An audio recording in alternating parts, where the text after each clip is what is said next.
Why does Anne insist that being naked will make Alarick accept Griselda? Will Griselda succumb to Anne's plan?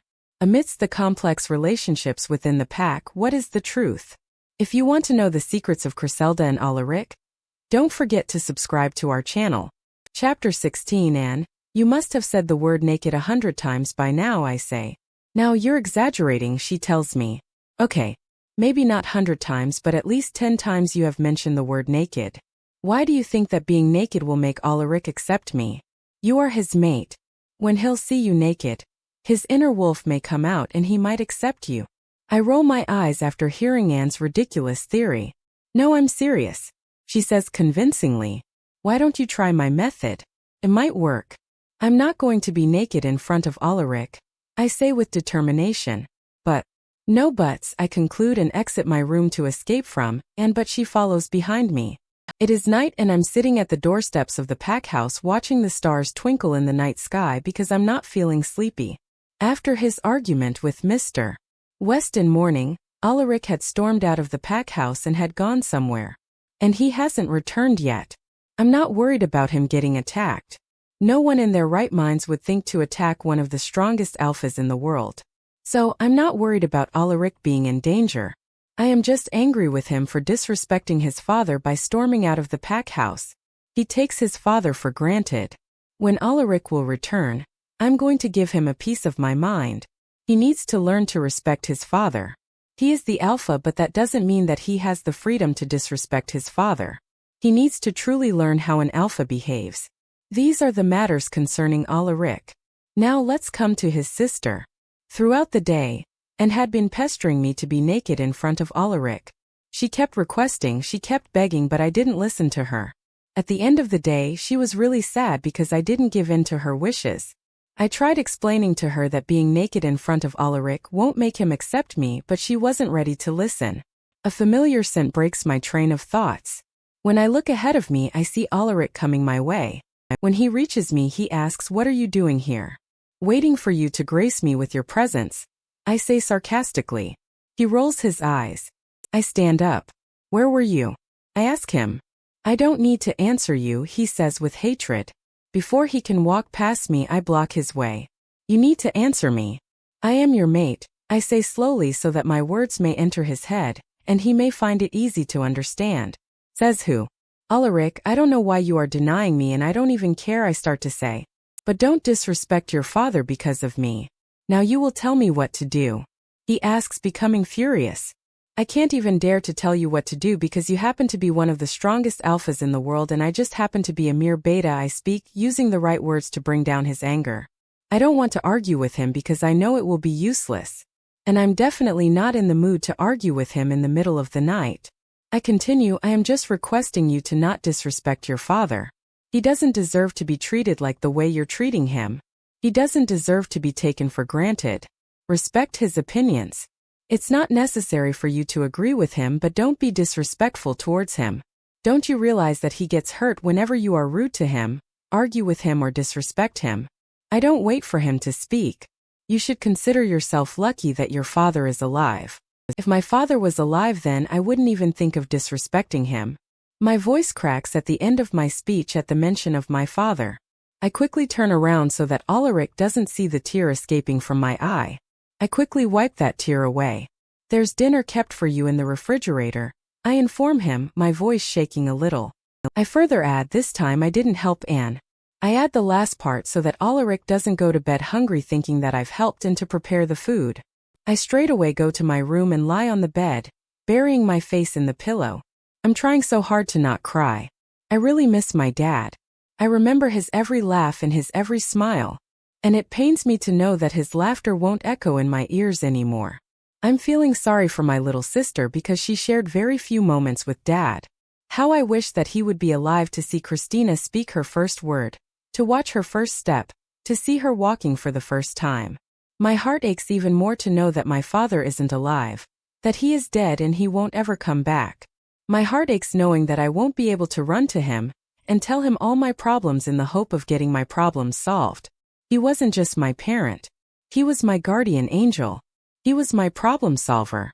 He was my laughter medicine. He was much more than a father.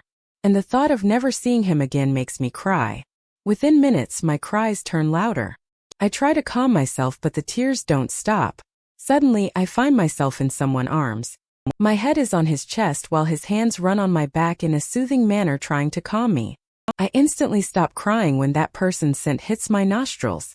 I am left confused when I inhale his scent. My mind must be playing tricks on me. That must be it. Otherwise, why would someone who hates me come to my room to comfort me? I pull away from the embrace to know who exactly is comforting me, and I'm shocked to find out that the person who was comforting me earlier is none other than Alarick. I blink my eyes in an attempt to vanish him into thin air, but he isn't going anywhere. He continues to stare at me. It's unbelievable that I was in his arms a few seconds back. His mere presence in my room is unbelievable. I see his hand reaching for my cheeks and he gently wipes my tears with his thumb. I never thought that the one who makes me cry is also capable of wiping away my tears. "Are you okay?" he asks softly. I am so dumbstruck after hearing his caring words that I just nod as an answer. I don't think that words would come out of my lips after seeing this side of him. "Let's lie down," he whispers. We both lie down on my bed facing each other. He wraps his arm around my waist and brings me closer to him. I am surprised by this gesture. It's hard to believe that the one who has a problem with me being in the same room as him is now lying beside me. But I'm not complaining. I like him being near me. This is what I wanted when I first came here to live with the Side Pack, to be in Alarick's arms and feel at peace. I rest my head on his chest, closing my eyes as I enjoy listening to his heartbeat. His heartbeat is now my favorite lullaby, and so I find myself surrendering to sleep. I slowly open my eyes with a smile on my face as I remember what happened last night. I still remember Alarick lying beside me on the bed, but I'm disappointed when I don't find him by my side. Where is he? Bright sunlight coming from the window tells me that I've slept late. I get up from the bed and exit my room in search of Alarick. I check his bedroom and study, but he's not there. "Who are you looking for?" I jump and turn around to find Anne standing in a distance. "Where did she come from?" "Alarick," I reply. "Where is he?" "It's 11 o'clock. He has gone to the training ground to warm up," she answers. "Oh, how could I forget that today is training practice?" She comes near me and smells me. "You smell like Alarick." "That's because I slept with him," I answer. "Oh," she exclaims and wiggles her eyebrows. The way she's looking at me tells me that she's thinking something perverted. "And I literally slept with him on the same bed." "We didn't do anything that you have in mind," I tell her. She's disappointed, but then she cheers up. "It's a progress that you both shared the same bed last night." "Yeah, it is," I say. "I'm going to shower. I have to get ready for the training practice," I inform her. She nods and I return back to my room to have a quick shower. After getting dressed, I head to the living room where I find Charles and Daniel already dressed up, watching television. "Good morning," Charles says when he senses my presence. "Good morning," I greet him as I sit beside Anne. "I saw Alarick exiting your room early in the morning," he says teasingly. "What's going on?" "Honestly, I don't know," I answer. Last night, seeing Alarick's side that I didn't know existed was very new to me. His sudden change in behavior confused me a lot. It made me think that what made him enter my room last night. Is it because he heard my cries? I don't know. But it felt good knowing that he was the one to comfort me. The training practice went well. Alarick didn't pass any rude comments on me. When Daniel and I were fighting, he silently watched us for a few seconds. His gaze on me really made me nervous and self-conscious about myself. Thank God we're back to the pack house. The training left me exhausted. I straightaway go to my room. This time I don't forget to close my bedroom door before going to shower. I don't want a repeat of what happened yesterday. After having a relaxing shower, with a towel wrapped around my body, I emerge from the bathroom.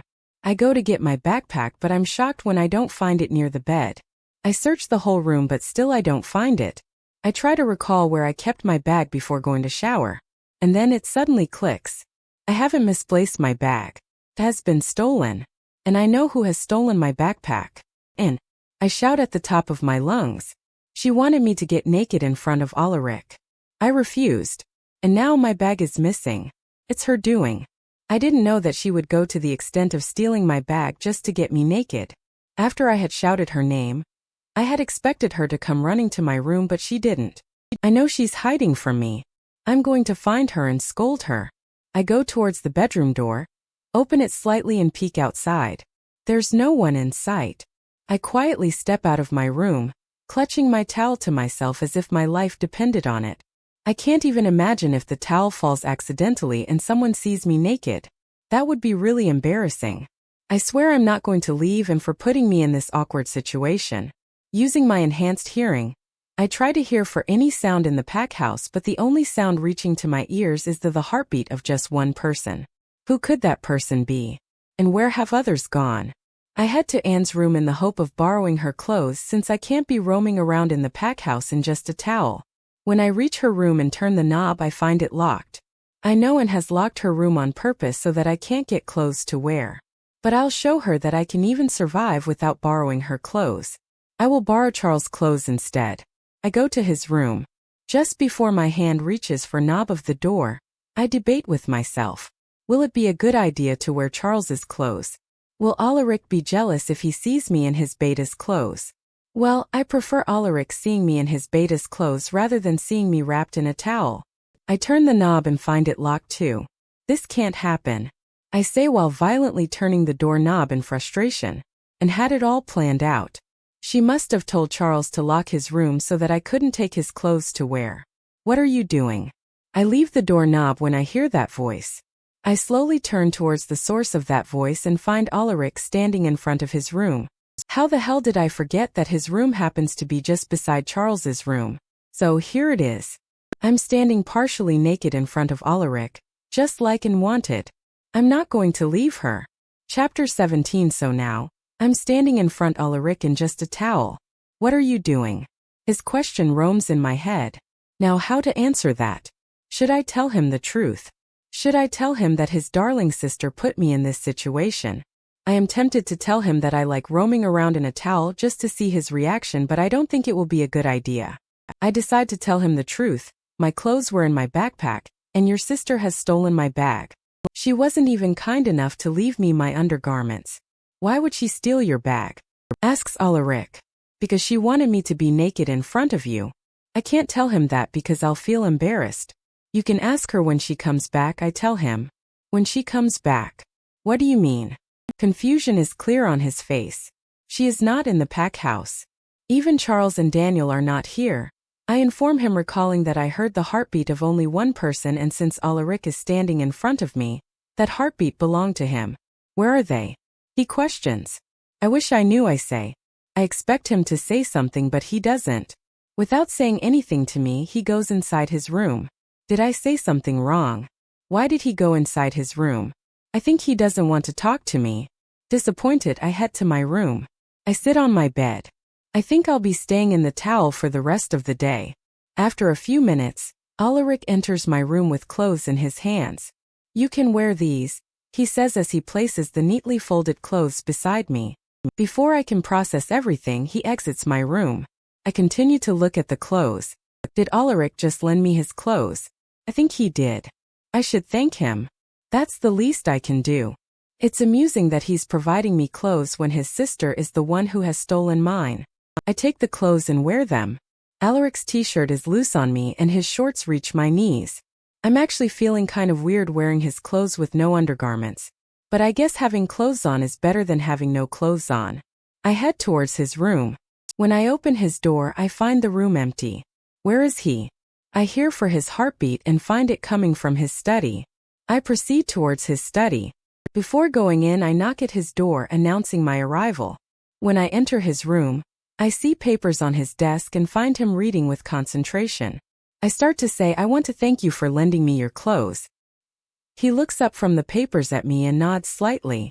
After a few seconds pass by, Alarick informs me, I tried mind-linking Charles and Daniel, but I'm not able to reach them. I guess they are not even in my territory. We'll come to know about their whereabouts only when they return. I nod at the information. By the way, he says, why did Anne steal your bag? You can ask her when she returns back, I tell him. I don't think I'll be able to tell him why Anne has stolen my bag. Anne's point of view. It's very late at night and we are returning back to the pack house. Charles and Daniel are walking behind me with Charles holding Griselda's backpack. The reason why I had stolen her backpack was so that I could get her naked in front of Alarick. Seeing her naked would tempt Alarick to mark her and claim her as his. And this would ultimately make him become soft towards her. Along with stealing her bag, I had even stolen the room keys of both Charles and Daniel and locked their rooms. Also, I forced them to come with me, saying that if they won't come with me, I will cross the territory and they will be responsible if anyone harms me. So, they didn't have any other option than to come with me to protect me. I did all this so that Griselda doesn't get any clothes to wear, and that she can be naked for the maximum time possible. I know it's a crazy idea, but I have to do the best to bring Alarick and Griselda close. The pack house comes in my view. The lights are switched off inside. I guess Alarick and Griselda are already asleep. We make way towards the pack house. I have an extra key. I open the door with the key and enter inside the pack house with Charles and Daniel trailing behind me. Don't make any noise, I whisper to them. I don't want Griselda to wake up. I know that she'll be angry at me for stealing her bag and clothes, and I don't want her to scold me in the middle of the night. After taking a few steps in the dark living room, the lights are suddenly switched on, and we all give out a short scream at the sight of Griselda standing in front of us with her arms crossed and a serious expression on her face. Griselda's point of view. I have my arms folded across my chest and I'm looking at them with seriousness. Before I can even ask them anything, Charles speaks up. Griselda, I was against the idea of and stealing your bag. I even told her not to, but she didn't listen, he defends himself. Here's your bag. He brings my backpack and keeps it at my feet. Then Daniel speaks, you might be thinking of us as Anne's accomplices, but we're not. And forced us to go with her. After listening to them, I turn my gaze to Anne and ask her, where were you all? We had gone out of the territory so that Alarick couldn't mindlink Charles and Daniel, and command them to return back to the pack house, she answers. Before I can open my mouth to scold her, she asks, why didn't Alarick mark you? There's a little disappointment in her voice. Why don't you ask him? I say sarcastically. She really thought that getting me naked in front of Alarick would make him mark me. I shouldn't have left any towels in your bathroom, she says. And I warn her. Oh, you're wearing Alarick's clothes. She says all of a sudden as she realizes that I'm indeed wearing her brother's clothes. She starts wriggling her eyebrows. Dinner is kept in the refrigerator. Help yourself, I say to them, completely changing the topic. Before Anne can become happy at the fact that I didn't scold her, I say to her, don't think that I'll let you go that easily. I'm going to have a word with you tomorrow morning. Actually, we're going to have a long conversation tomorrow. And I return back to my room with my bag. Anne's point of view. All the best for tomorrow, Charles says playfully. I shove him. Ouch. He exclaims in pain. Don't tease me, I warn him. And I told you the consequences of your plan, but still you went ahead, Daniel says. Now suffer the consequences. Get ready to get scolding from Griselda tomorrow morning. When I was thinking about the plan, I knew that Griselda would scold me. But tonight, after seeing her with her arms crossed and all, it created a terrifying image of her in my head. And I'm actually scared of the thought of getting scolding from her, I tell them. Don't worry, Charles says as he puts his hand on my shoulder, trying to console me. Everything will go well tomorrow. It's easy for you to say because you're not the one who is get a scolding tomorrow, I say. Who's getting a scolding tomorrow? Alarick asks as he enters the living room. Oh, me, I say in a little voice. And why? He asks next. By the look at his face, I know that he already knows why. Because I had stolen Griselda's bag, I answer. And why did you steal her bag? I can see real curiosity in his eyes. Why don't you ask her? I say as I try to avoid answering his question. I can't tell him the truth. I can't tell him that I had stolen Griselda's bag, just to get her naked in front of him. Why should I ask her when you're the one who had stolen her bag? He asks back. Answer me. Why did you steal her bag? I was playing a prank on her. The lie easily rolls off my tongue. I know you're lying, he says in a calm and passive tone. My heart starts beating faster at the fact that he caught my lie. No, I'm not, I lie again and try to steady my heartbeat. And I'm not oblivious to the sound of your heart beating at an increasing rate. He tells me, shit. What if I told you that I heard every single word you spoke the moment you entered the pack house? He asks formally. Double shit. He has left me speechless. You wanted me to mark her, didn't you? He asks. I nod. That's the reason why you had stolen her bag, right? I nod again. Did you really think that getting her naked in front of me would make me mark her? He asks disapprovingly. I don't nod. Something in his tone tells me that I should not nod. I know you did, he says. He comes near me. I would have immediately backed away from him if he wasn't my brother. He continues, and I know why you came to live with us in Pack House. I know that Dad sent you to keep an eye on me and Griselda.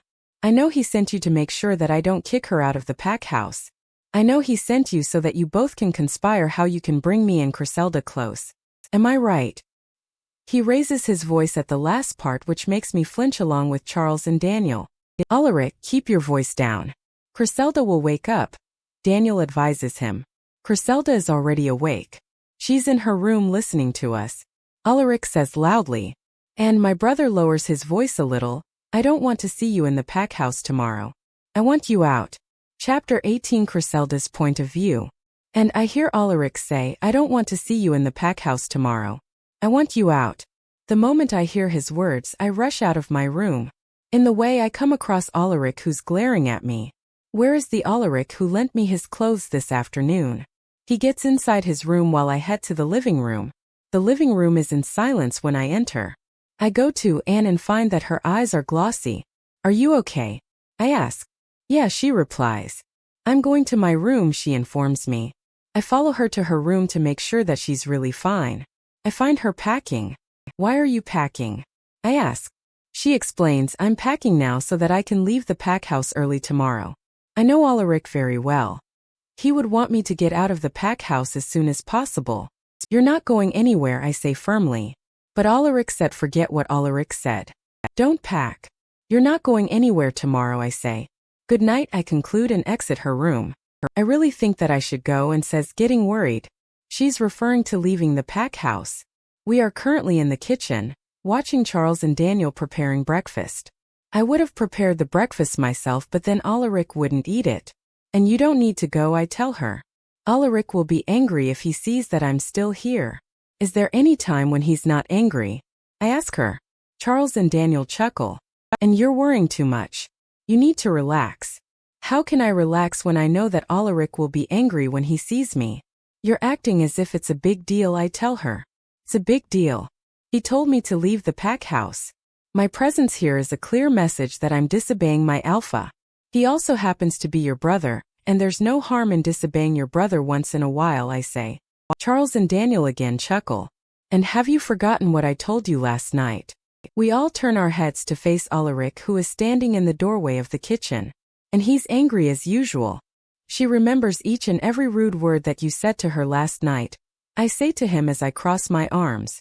She's not going anywhere, I say with a firm voice. And who are you to decide? He taunts me. I happen to be this pack's future Luna, and this Pack House belongs to me as much as it belongs to you. So, even I get to decide who stays in this Pack House and who doesn't, I say. My pack's future Luna. He says mockingly. I guess you mean to say that you're my pack's fake Luna. You're crossing your limits, and tries to warn him. And don't try to tell me my limits. He shouts at her. Don't shout at your sister. I equally shout at him. Alarick comes close to me, our faces inches apart. How dare you shout at an alpha? He says in a deadly tone. You happen to be an alpha, but you're not my alpha. So I can shout at you whenever I want, I say. He backs away from me a little. I was right. You are not my mate. If you were my mate, then you wouldn't have dared to shout at me. You're just an imposter who wants to become my pack's Luna. Alarick. Charles, Daniel, and Anne say at the same time. I can't believe that you all are ready to believe an imposter over me, Alarick says. You all have greatly disappointed me. He leaves the kitchen, and shutting of the front door tells me that he has left the Pack House. I'm done seeing Alarick disrespecting you. He needs to learn how to respect you. Charles says to me. And then he rushes after Alarick. I don't try to stop him because I know that he won't listen to me. Are you okay? Daniel asks me. No, I say as I shake my head. How will I be okay when my mate calls me an imposter? I give out a humorless chuckle. I really feel like laughing at my own fate. I got a mate who doesn't acknowledge me as his mate, who disrespects me and who is rude to me. I'm going to my room. I need some time alone, I say, and head to my room. Charles's point of view. Alarick. I shout at him as I try to catch up to him. Presently we are in the forest away from the houses. Leave me alone, he says as he continues to walk fast. I run to him and force him to turn around so that he faces me. You will have to listen to me. I say to him. You need to respect your mate. Don't try to become my father. Alarick shouts at me. And Griselda is not my mate. That's what you want to believe. I cross my arms and say, okay, just tell me one thing. If Griselda isn't your mate, then why did you spend the night in her room? I don't need to give answer to you, he says in a deadly tone. He shoves at my chest and then continues to walk away from me. I don't know why you're denying her. I shout at his back as I follow him. Suddenly Alarick stops walking. I reach him and find that he's looking ahead of him. When I look where he's looking, I become surprised. In a distance, I see a little girl who looks just like Griselda. Is she? Before Alarick can complete his question, I interrupt him by saying, yes, she is. I look at the little girl and I can't help but wonder that what is Christina doing in our territory? The moment I take a step towards her, she backs away from me. Don't get scared. I try to assure her by holding up my hands in surrender. I mean no harm. Christina relaxes a little. I slowly walk towards her. When I reach her, I go on my knees so that I'm eye-to-eye level with her. Hi, I say in a friendly tone. You're Christina, right? She nods. I'm Charles and I'm a friend of Griselda, I say. Can you take me to her? She asks softly, in her angelic and melodious voice. Yeah, sure, I say as I smile at her. I stand up on my feet and offer my hand to her. She hesitates a little. Come on, take my hand. I'll take you to your sister, I encourage her. She grabs my hand and we head back to the pack house while Alarick decides to trail along. Griselda's point of view after spending a few minutes alone in my room, I feel a little better. I won't say that Alarick's words didn't hurt me. It did. A lot. The cruel words that he said to me are making me think that I made a mistake by coming here. I was better off in my pack living a mateless life. It would have been better than being humiliated by my own mate. I should better get out of my room before Anne and Daniel get worried about me. I leave my room and join them in the living room where both of them are sitting on the same sofa. I sit on the other sofa. How are you feeling? Anne asks softly. I'm feeling better, I reply. She nods. Griselda, Daniel calls me. I look at him. Don't take Alarick's words at heart, he says, trying to make me feel better. I try my best not to, but I can't help it. He's my mate, and whenever I hear him saying rude things to me, it just breaks my heart. I tell him. My sight becomes blurry. My eyes start brimming with tears, but I quickly blink them away. I'm not going to cry. I tell myself. Coming here was a mistake. I say as my mate's cruel words echo in my ears. Please don't say that, and says. I was better off in my pack living without a mate, I say. I think I should go back to my pack. Please don't, she pleads. If I live here for long, then I'm afraid that Alarick will break me to the extent that I cannot be healed, and I don't want that to happen. I'm already hurt by his rejection and I don't want to get hurt more. It will be best if I leave, I conclude, and get up from the sofa. And two gets up and starts pleading frantically. She grabs my arm to prevent me from going to my room to pack my things. Before I can snatch my arm from her grip, there's a knock at the front door. Daniel goes to open it. By looking at Anne's face, I can tell that she is desperate to see Mr. West on the opposite side of the door in the hope that he can stop me from returning to my pack. When Daniel opens the door, I see Alarick and Charles standing at the doorway. When I look down, I'm surprised to see my little sister, Christina, standing between them while she holds Charles's hand. What is she doing here? Chapter 19. For a few seconds, I continue to look at my little sister who is standing between Alarick and Charles. When her eyes land on me, she screams joyfully, Chris. She runs towards me and hugs me tightly, and leaves my arm so that I can properly hug my little sister. Christina, I say as I engulf her tiny body in my arms, making sure that she's not a fragment of my imagination. When I pull away from the hug and look at her, a smile automatically appears on my face. Her mere presence is enough to make me happy. What are you doing here? I ask. I came to see you. I was missing you so much, she tells me. I was missing you too, I say as I hug her again. Where is Mom? I ask as I look behind her, expecting Mom to be standing in the living room, but she's not. I find Christina avoiding my gaze. Actually, she hesitates a little. I ran away from home to meet you. Mom doesn't even know that I'm here. I'm shocked when I hear that she ran away from home just to meet me. Christina, I say as I kneel in front of her. Instead of running away from home, you could have come with Mom to meet me. Now, Mom must be getting worried about you. I try to make her understand. I told Mom that I want to meet you, but she said no.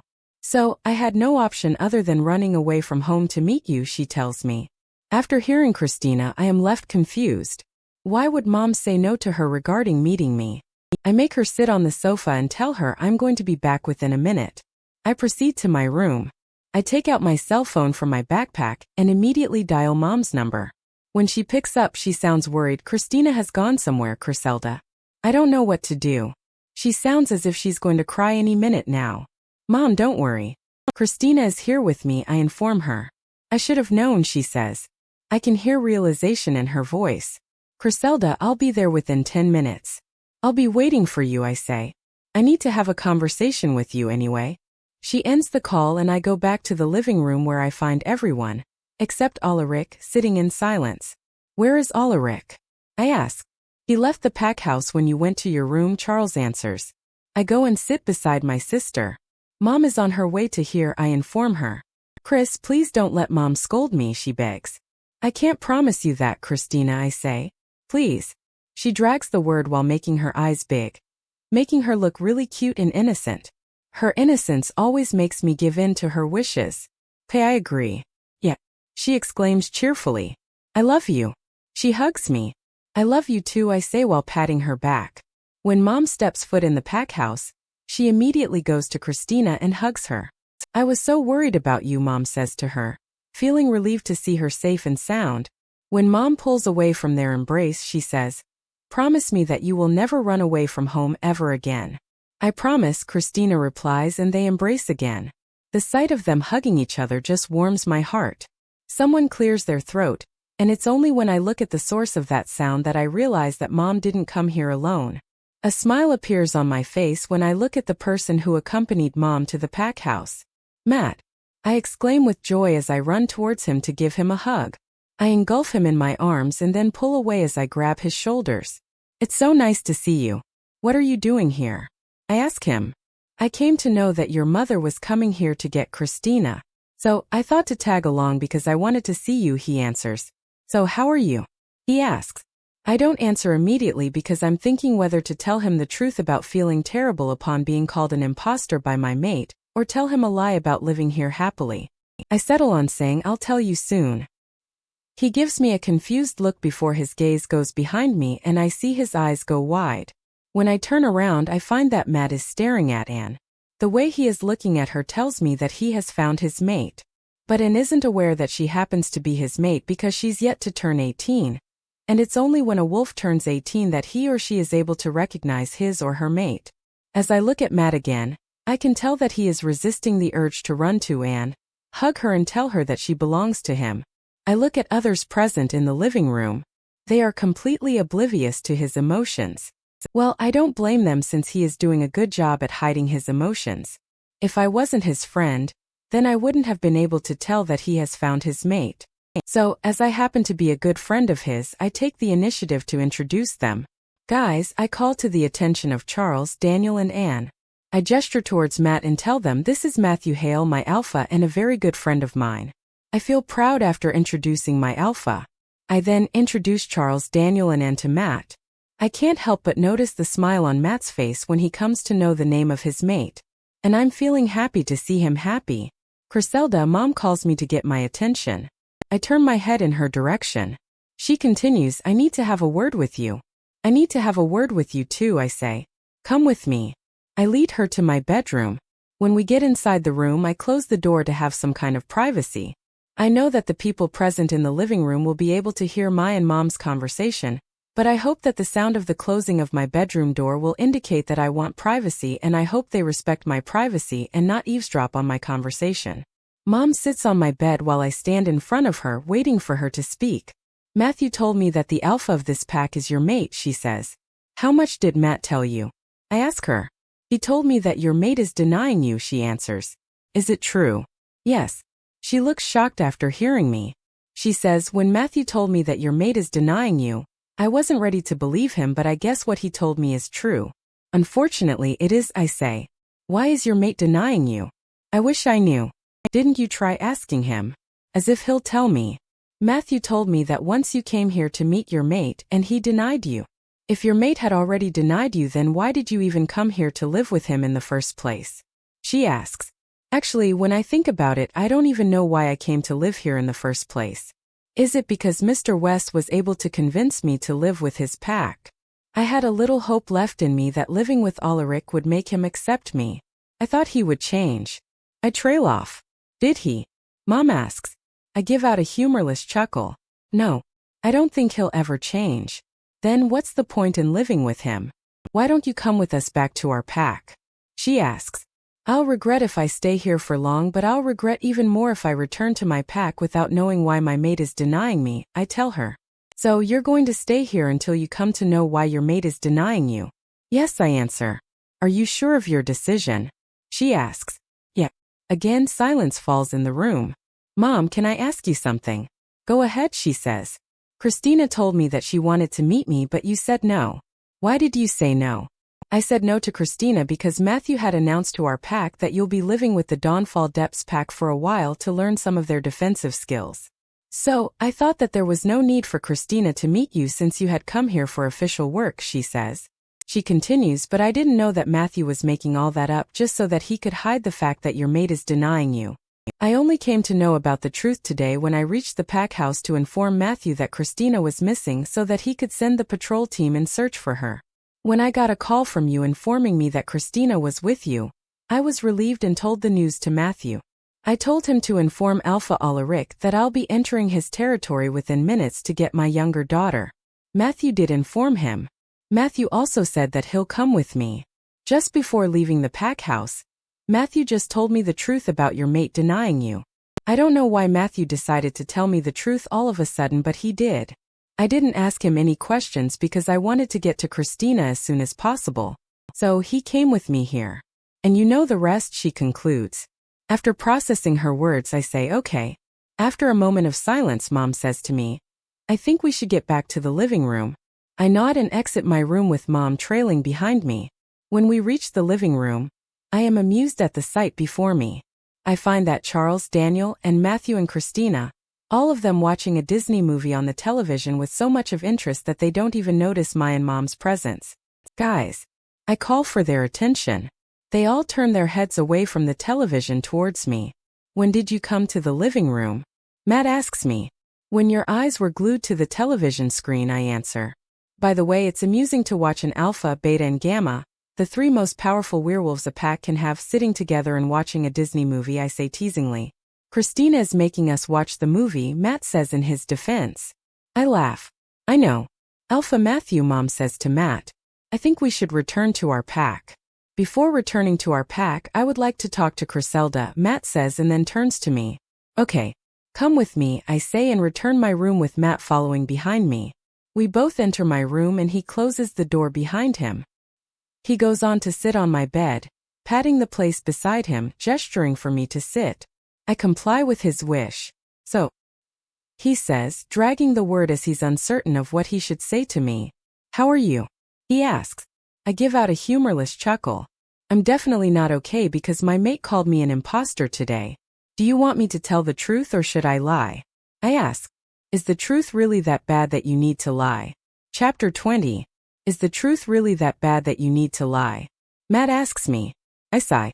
I decide to tell him the truth because he's my friend and I don't think I'll be able to lie to him. Today Alarick called me an imposter. What? He exclaims in shock. How could he? You're his mate.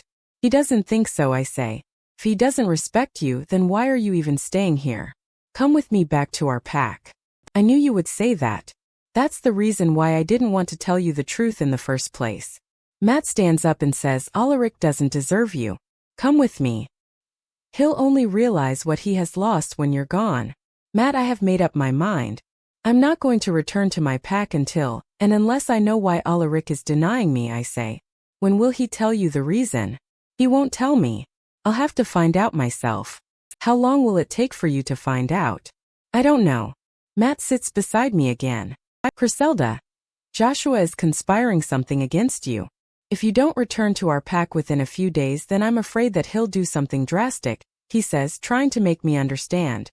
Is there any time when Joshua isn't conspiring against me? I ask sarcastically. Griselda, I'm serious. Why are you? I ask. It's just Joshua, I say coolly. There's nothing to worry about. You're not realizing that Joshua is a potential threat. Threat? I ask, humor evident in my voice. He can be a threat to your position and also to our pack, he answers seriously. If he becomes the beta of our pack, then all hell will break loose. He will not become the beta, I assure Matt. How can you be so sure about that? He asks. I place my hands on his shoulders and say, because you won't let him. I don't want him to become my beta, but what if he makes the majority of people side along with him? Then I'll have to take people's consideration into account. If that happens, then I'm going to make sure that Joshua doesn't become your beta, I say confidently. How are you going to do that? He asks. You will come to know when the time is right, I say. Now I don't want to talk about my greedy cousin anymore. Let's talk about someone else. Like who? Matt asks. Like. I pretend to think for a while and then say. In. His ears stand in attention at the mention of his mate. He seems interested and excited now. What about her? He asks, trying to make it less obvious by toning down his excitement level. I bring my lips near his ear and whisper, I know she's your mate. He is taken aback by my words. He is shocked but then soon recovers. He gives out a nervous laugh and says, she's not my mate. Matt, you're my friend. I know when you lie and I can tell that you are lying right now, I tell him. Okay, he says as he nods his head. How did you know? The emotions on your face gave it away, I tell him. Were my emotions too obvious? No, but since I happen to be a very good friend of yours, I was able to see through your facade the emotions you felt for your mate, I explain. Oh, he says. So why didn't you do the typical? I'm quick to ask him. Typical? He asks confusingly. You know, taking your mate in your arms and proclaiming that she is yours, I explain. He chuckles and then explains, when I came here to meet you, I didn't know that I would end up finding my mate. It was so unexpected. When I looked at and I was so happy, but then I realized that she's a minor. And that's the reason why I didn't do the typical. When are you planning on telling her that you both are mates? I question. I'll probably wait until she's 18, he answers. I'm amused by his answer. Will you be able to wait for 2 years to tell her? He thinks for a while and then answers, it will be hard for me, but I think I'll survive. I nod. Chris, since I don't know anything about my mate, can you tell me something about her? He asks. There's one thing you should know about, and I say seriously. What? He asks concerned.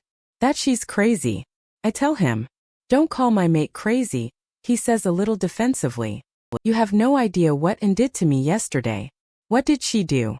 She had this crazy theory that if Alarick would mark me, then he would go soft on me.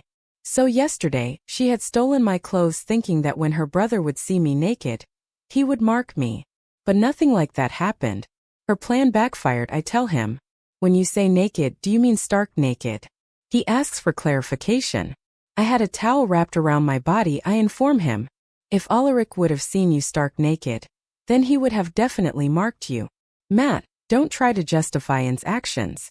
It's obvious for me to justify her actions because she happens to be my mate. So, you mean to say that stealing a person's clothes is justified? I ask. I think it was justified on her part since she had stolen your clothes just so that she could bring you and Alarick close. I look at him for a while. Why are you looking at me like that? He asks. I say it's good to know that you're defending your mate. And is a lucky girl to have a mate like you. I try to smile at him, but somehow I can't bring myself to do that. I'm a little jealous of Anne. She ended up with such a good mate, but I ended up with a mate who hates me. Life has always been unfair to me. First, it was my dad who was killed in the Silver Moonstone battle. Then, I had to deal with my cousin brother who was greedy for power. And then I ended up being with a cold-hearted mate. Sometimes I wish that there would be no mates, that werewolves had the freedom to choose the person whom they want to spend their life with. But Goddess of Wolves had to ruin things. She had to make a mate for every wolf. I wish that werewolves could fall in love just like humans do. I break away from my train of thoughts when I feel Matt's hand on my shoulder as a gesture of solace. By Griselda. Take care, Mom says as she pulls away from the embrace. We are currently standing in the living room and it's time for Mom, Christina and Matt to return to their pack. After Mom, Christina hugs me. Her tiny arms encircle my waist. Bye, she says. Bye, I reply. I'll miss you. I'll miss you too. We pull apart from our hug and Matt steps forward to hug me. Then he pulls away. Try to return back as soon as possible, he says using MindLink. I nod. He along with Mom and Christina leave the pack house. I find and staring at the closed front door. I wave my hand in front of her face to bring her back to reality. She looks at me and asks what? Why were you staring at the door? I ask. Just like that, she replies. By the way, you didn't tell that your pack is led by a hot alpha. I roll my eyes. She'll obviously find Matt hot because he's her mate. Well, now you know, I reply. I wish I could see him shirtless, she mumbles to herself as she sighs dreamily. I can't help but smile and shake my head at her. It's wrong for you to even think of some man shirtless other than your mate, Daniel says to her. I can't help but imagine him shirtless, she says honestly. I think I have a crush on him, she later adds. Chuckle. The fact that she has a crush on her mate is pretty amusing to me. I really want her to turn 18 as soon as possible, because I want to see the priceless expression on her face when she comes to know that her crush is her mate. Charles puts his arm around her shoulder and says to her, your crush will fade away when you'll come across your mate. I highly doubt that. I sit on the sofa and others follow my lead. The memories of last night start playing in my head as Alarick's words echo in my ears. And I know why you came to live with us in Pack House. I know that Dad sent you to keep an eye on me and Griselda. I know he sent you to make sure that I don't kick her out of the pack house. I know he sent you so that you both can conspire how you can bring me and Griselda close. Am I right? I turn to Anne and say, I need you to tell me the truth. She gives me a confused look. And I'm going to ask you a question and I want you to answer it by either saying yes or no, I tell her. I don't want any explanations, okay? She carefully nods. Did your father really send you here to live with us so that you can bring Alarick and I close? I ask her. Griselda, you need to understand that, she starts to say, but I interrupt her. I don't want any explanations, and I remind her.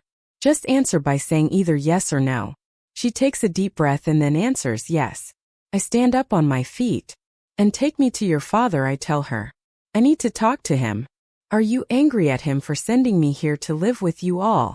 She asks. Yes, I'm little angry at him, I tell her. He sent you here to make me and his son close. He needs to know that his involvement is making matters worse than they already are. Did you tell him all the things Alarick said to you last night? No one replies. Then I'm going to tell him. Please don't, she says pleadingly. Dad will be worried if he comes to know all the things that Alarick said to me. And there's no point in hiding things because your father will eventually come to know everything, I explain to her. Now please take me to your father, I request her. She gets up reluctantly and leads me to her father's house. I wouldn't have bothered her if I knew the location of Mr. West's house. On our way we remain silent. I don't know what Anne is thinking, but I'm thinking of all the things that I would say to Mr. West. When we reach his house, Anne knocks at the front door and Mrs. West answers. She looks worried when her gaze falls on me. Before I can ask her why she is worried, a familiar scent hits my nostrils. If I'm not mistaken, the scent belongs to Alarick. But why would he be here?